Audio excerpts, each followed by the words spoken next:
वीरेक 1 बोले, buck converter section बोलते हैं, बक कन्वर्टर सेक्शन क्या बोलेंगे, बक कन्वर्ट होती है वहाँ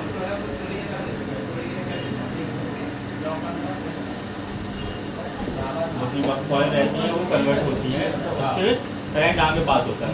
इसको चलने के लिए तो करना क्या चाहिए भाई स्लो हो जाओ यार, फोकस करो थोड़ा। ये अपन ने कॉपी किया, यहाँ पे पेस्ट किया, सर्च किया,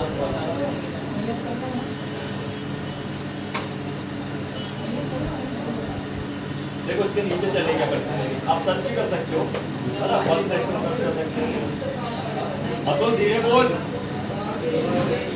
ना करते नहीं आगे, बोल के आई है, हम लोग की सुनते नहीं है। आगे कहाँ पे बक सेक्शन, वीरेक 1 सेक्शन बोले, या हम इसको बोलते हैं बक कन्वर्टर सेक्शन, ठीक है। अब आप देख सकते हैं कि यहाँ पे जो आपके पावर के पास लगे हुए 6 कॉइल है, 1 2 3 4 5 6, ठीक है। सबसे पहले हम वही कॉइल देखेंगे जो सी की तरफ गई हुई है, ठीक है। जैसे लिखो मॉडर्न वाली कॉइल, कैसा लिखा मिलेगा, पावर फॉर एमएसएम मॉडर्न, है ना। एमएसएम मतलब इसमें एमएसएम सीरीज का सीपीयू लगा हुआ है, ठीक है ना। अलग अलग सीरीज होती है, मैंने कल बताया था आपको परसों भी कि यहाँ पर Qualcomm MSM series, SM series, SD series, SDM series, अलग अलग सीरीज का सीपीयू बनाता है। तो इसमें एमएसएम सीरीज का लगा है, क्या लगा है, एमएसएम सीपीयू लगा है। हाँ। तो ये मॉडर्न वाले वोल्टेज बनेंगे बक कॉइल के थ्रू, ये कोर एंड ग्राफिक वाले वोल्टेज बनेंगे बक कॉइल के थ्रू, ये एपीसी के वोल्टेज बनेंगे बक कॉइल के थ्रू, ठीक है।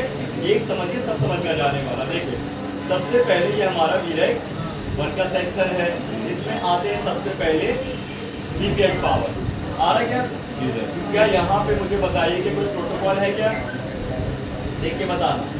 क्या यहाँ पे कोई भाई प्रोटोकॉल आया क्या, नहीं सर। क्या कोई बटन जुड़ी क्या, नहीं सर। क्या कोई क्रिस्टल जुड़ा क्या, नहीं सर। नहीं जुड़ा ना। सिंपल सी बात है, इसे कहाँ जुड़ना था, इसको हाउस डिफेंस। तो क्या यहाँ से क्या ये फोन चालू वालू होगा क्या, नहीं, यहाँ से एक्चुअल में सीपीयू की रिक्वायरमेंट पूरी होनी, उसके वोल्टेज बनने, ठीक है। तो देखिए सबसे पहले इस वीरेक 1 में आता है पावर वीपीएच का, और उस वीपीएच को कई सारे कैपेसिटरों से प्रोटेक्ट किया जाता है। देखो 2 4 6 8 कैपेसिटर लगे हैं, क्यों लगे हैं, क्योंकि यहाँ पे स्विचिंग होती है, क्या होती है, यहाँ पे इसको ऐसे समझो जनरेटर चल रहा है, जनरेटर चलता है तो भाई साहब अंदर स्पार्किंग होती है, बात समझ रहे हो। तो यहाँ भी क्या होती है, अंदर छोटी छोटी बारीक बारीक स्पार्किंग होती है, तो भाई वहाँ पे कोई प्रॉब्लम ना हो, पावर ऐसे बहुत हीट होती है काम करने के दौरान, बहुत ज़्यादा हीट ना हो, तो उसको कंट्रोल करने के लिए साइड प्रोटेक्शन कैप लगाएगा, समझे बात। अब आप लोग तो भाई वो कैप निकाल दोगे शॉर्ट सर्किट में और फोन चालू हो जाएगा, तो उस कैप को जरूर लगाना दूसरा, अदरवाइज वो पावर ऐसे काम तो करेगी लेकिन हो सकता है आज काम करेगा फिर बंद हो जाएगा, तो ओवर हीटिंग बनने लगे, क्या बनने लगे, ध्यान रखो। जो ये कैप लगे ये पावर ऐसे के चारों तरफ लगे थे, ऊपर नीचे दाएं बाएं, ठीक है। तो यहाँ पे सबसे पहले ये वोल्टेज आना चाहिए, और यहाँ पे देखो लिखा हुआ है VIN वोल्टेज इन स्टेज 1, क्या लिखा है, स्टेज VIN का पूरा वोल्टेज इन स्टेज 1, ऐसे स्टेज 2, स्टेज 3, स्टेज 4, मतलब यहाँ पे अलग, हाँ यहाँ पे अलग अलग स्टेजेस का वोल्टेज बनना है, क्या बनना है, देखो सबसे पहला एक वोल्टेज देखो पावर फॉर एमएसएम मॉडल, क्या ये मॉडल, ये वोल्टेज बनेंगे तो कितना वोल्टेज है 1.2, तो पावर आईसी ने तो वोल्टेज लो कर दिए, ठीक है। बक कॉइल ने क्या किया, एम्पियर को बढ़ाया। अभी आप देखो यहाँ पे क्या लिखा है, वीरेक S1 स्टेज 1। अब थोड़ा सा राइट तक जाएंगे, राइट क्लिक करेंगे तो यहाँ लिखा है SMPS switch mode power supply, S1 लिखा है, S1 के बगल में लिखा होगा एम्पियर, कितना एम्पियर है 2 एम्पियर। तो ये जो सप्लाई है इस फोन में 2 एम्पियर और 1.2 वोल्टेज सप्लाई आएगा सर में, ठीक है। तो ये वोल्टेज जाते हैं कहाँ पे, सीपीयू की ओर मॉडल सेक्शन। हम क्लिक करेंगे और हम आ जाएंगे कंट्रोलर, देखो यहाँ पे कंट्रोलर पावर 3, मतलब सीपीयू है नहीं, क्या है सीपीयू अंदर power 1, power 2, power 3, power 4, power 5, ऐसे कई सारे पावर सेक्शन जिनके अंदर ये वोल्टेज जा रहा है।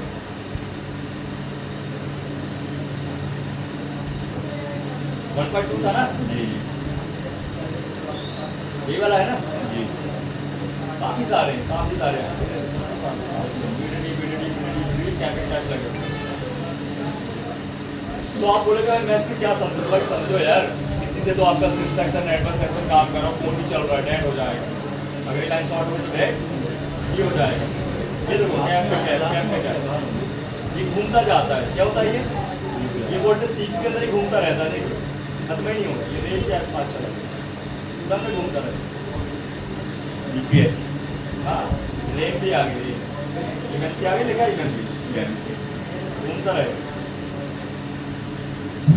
बीपीएच के मतलब पूरी मदरबोर्ड में यूनिवर्सल है। हाँ तो वापस आना पड़ेगा भाई साहब यहाँ से, तो घुमा डालेगा, पागल कर देगा।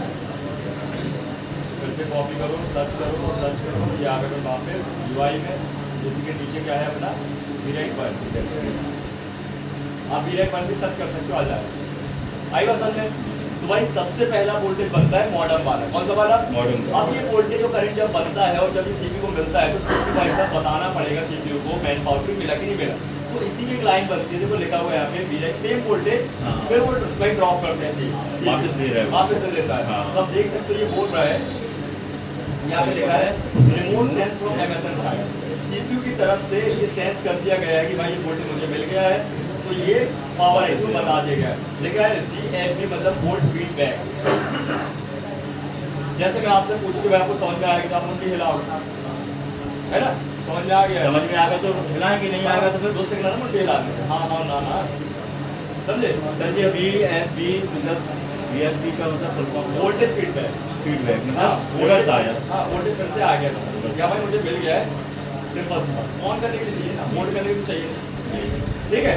तो ये वोल्टेज बन गया आपका मॉडर्न वाला, इसके लिए मॉडर्न वाला, फिर ये बन गया ग्राफिक के लिए। मैंने समझा दिया था डायग्राम में, इसमें यहाँ पे कम समझा रहा हूँ और दिखा रहा हूँ कि भाई ये आपके कोरियोग्राफिक के हैं, ये आपके मॉडर्न के हैं, और ये एपीसी, बस एपीसी में ध्यान है, दो कॉइल है, LDO भी तो है ना, LDO ये 1.2 का मतलब LDO तो हुआ, लोड ड्रॉप आउट कौन किया? मैन पावर, ठीक है? ये हो गए तीन इसके सीपीयू के लिए सप्लाई, और दो हो गई हमारी हाई एलडी और लो एलडी, ये हाई एलडी लो एलडी हो गया, ये हो गया हाई एलडी और लो एलडी। अब यहाँ क्लिक करेंगे तो कहाँ पहुँच गए अपन? डायरेक्ट 2 में, कहाँ पहुँच गए? डायरेक्ट 2 में, ये क्लिक किया कहाँ आ गए? डायरेक्ट 2 में, और ये है डायरेक्ट 2, इसको भी बीपीएच चाहिए, ये छोटे छोटे वोल्टेज के नाम बीपीएच चाहिए। अब ये जो आपका डायरेक्ट 2 है भाई साहब, देखो ये कितने एलडीओ बना रहा है, की तो मात्रा ही लगी है, सब में कैपिटल लगेगी। ये RFIC WDR, इसको सिग्नल तो चाहिए, वोल्टेज भी चाहिए 1.0, कितना? 1.0, ठीक है? LPDR रेम वगैरह इसको 1.2 वोल्टेज चाहिए, VDMX 1.2 चाहिए आपके सीपीयू के लिए, RFIC को अगेन फिर से 1.8 चाहिए, आपकी ऑडियो आईसी जो है आपकी कोडेक सेक्शन उसको ऑन ऑफ के लिए 1.8 चाहिए, लिखा है डिफॉल्ट ऑन ऑफ। एनालॉग क्या है? ये एनालॉग क्लिक कर दो आप, सीपीयू को चाहिए, इसको चाहिए CPU को। तो बहुत विस्तार से अच्छे समझना अच्छे से पड़ेगा, देख लेना, कोई दिक्कत नहीं, फिर चलना पड़ेगा, घुमाता रहेगा तो दिक्कत रहेगी।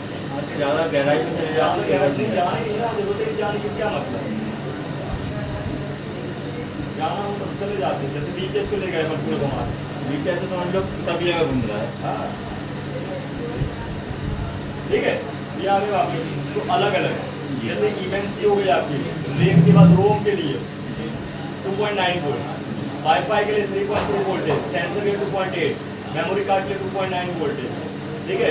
सीपीयू के अंदर फिर से पावर सेक्शन में जा रहा है 2.9 voltage, USB and audio CPU के अंदर जा रहा है 3.7 वोल्टेज, ये 3.0 है सॉरी। सर जब ना विरायक है जो, हाँ विरायक ये समझ लो वोल्टेज विरायक ही तो बना रहा है ना जो वाला, ये जो है मैंने बनाया सीपीयू के लिए, जो एक्स्ट्रा बचा बीरेक को वापस दिया, बीरेक को दे रहा है, मतलब बीपीएच से विरायक, बीपीएच से विरायक को मिलेगा, विरायक देगा इनको, समझे बात? कैमरे के लिए, ठीक है? ये लो भाई साहब, ये सारे बोर्ड, अब इसको अच्छे से देख लेना, देखना एक बार समझना पड़ेगा, एक बार 10 बार देखना पड़ेगा, ये बहुत